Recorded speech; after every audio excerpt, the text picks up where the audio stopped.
I thank you for your trust, Jedi.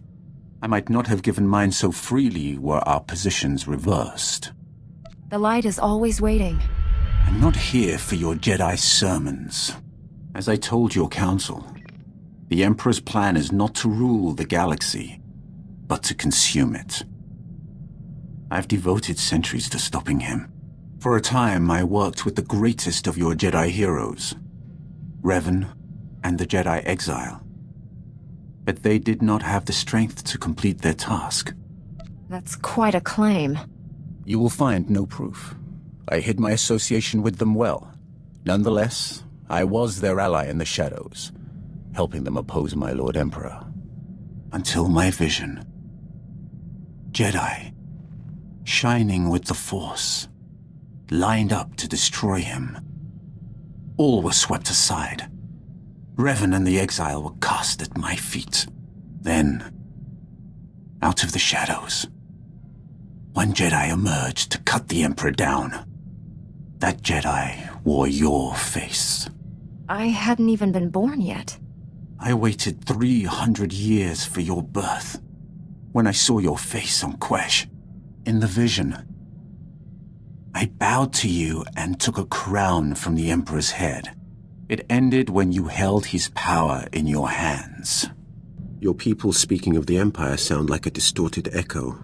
When I was born, we thought the rest of the galaxy to be mystery and legend. We had been alone for 1,000 years.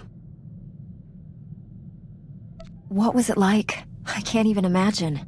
We were what you made us. In my youth, Jedi were how you threatened errant children. Obey your masters or the Jedi will obliterate you. For thousands of years, we had total control of 100 star systems. Then the Jedi drove us to the farthest fringe of the galaxy. That was generations ago. Do people really still care?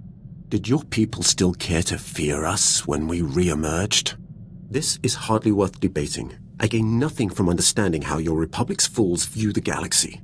I am surprised that once your council finishes its brainwashing, any Jedi has a spine left to oppose the Emperor. Perhaps you are young enough to still cultivate the strength of the Sith. Revan, the Exile, and I were all Jedi trained. We all resisted the Emperor. What Sith have done so? That was a surprise. In 3 centuries, I expected to see one test his strength against the Dark Lord. But those strong enough to challenge him are killed young, or co-opted into the Dark Council. Perhaps you are right. Jedi strengths are different, not necessarily lesser. I do not know how more to prepare you to face the Emperor. What has your training been? All I know of Jedi ways is from Revan. Surely they have changed in 300 years. I am prepared. I need nothing more from you. You do not lack for confidence, Jedi. Revan and the Exile were much like you. They truly believed that they could destroy the Dark Lord. I believe them too. Revan and the Jedi Exile are legends. What were they like? It should not have surprised anyone that Revan turned Sith. He knew you cannot fight the dark side without understanding it. The Exile was harder to read. Even with all she had done, she never trusted herself. With Revan, she was his student again. I liked them.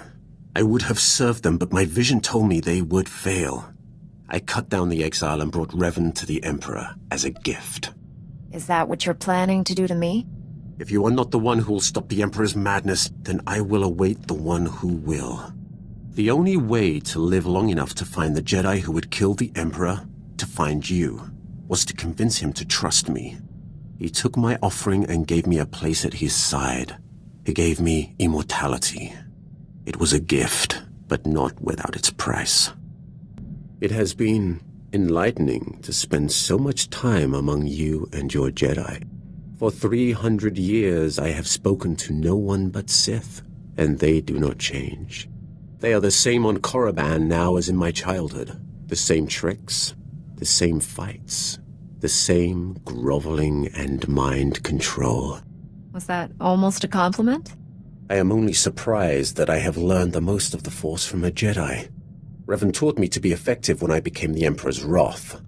And now I have learned as much from you. You have opened my eyes as well. And here I thought you weren't listening. I have sought the Emperor's death for so long, yet I cannot picture the galaxy without him. When I was born, the Emperor was the Empire. Everything existed to feed his whims. He was so far above us, no one, Sith or slave, would have dared even form an opinion about him. You served him personally. What is he like? When I began serving him, I thought it was far simpler than that. The Emperor was just a man, isolated by unimaginable power and the inability to trust the scheming sycophants who served him. I was wrong. He is a disease that must be stopped before it ravages us. I will stop him. Then heed me. Immortality comes at a terrible price. Taste, smell, touch, color, emotion. The Emperor and I experience none of these things. We are no longer mortal. When you face the Emperor, do not forget that. I now understand why your council tries to control your pleasure as well as your anger. Pleasure is a far more powerful motivator. What makes pleasure more dangerous than other emotions? Pleasure is the foundation of all desires. There is nothing that inspires so much anger as thwarted longing. I still remember the feel of sunlight on my skin, the scent of favorite foods, the color of my first love's eyes. To experience those simple pleasures again would be worth anything. See? You haven't lost your humanity after all. Do not mock me. I understand why your council controls you. What I'll never comprehend is why you let them. You have surprised me, Jedi. You have the heart of a Sith. Had you been born on Korriban, you would be sitting on the Dark Council now. It is too late to turn you fully from the light. But should your children have a connection to the Force, I will see them properly trained. Was that a compliment or a threat? How did you take it? The Force is strong in you. Too strong for the restrictions the Jedi impose. Had you been instructed in the true way of the Force, the galaxy could not match your power. I will make sure that mistake does not happen again.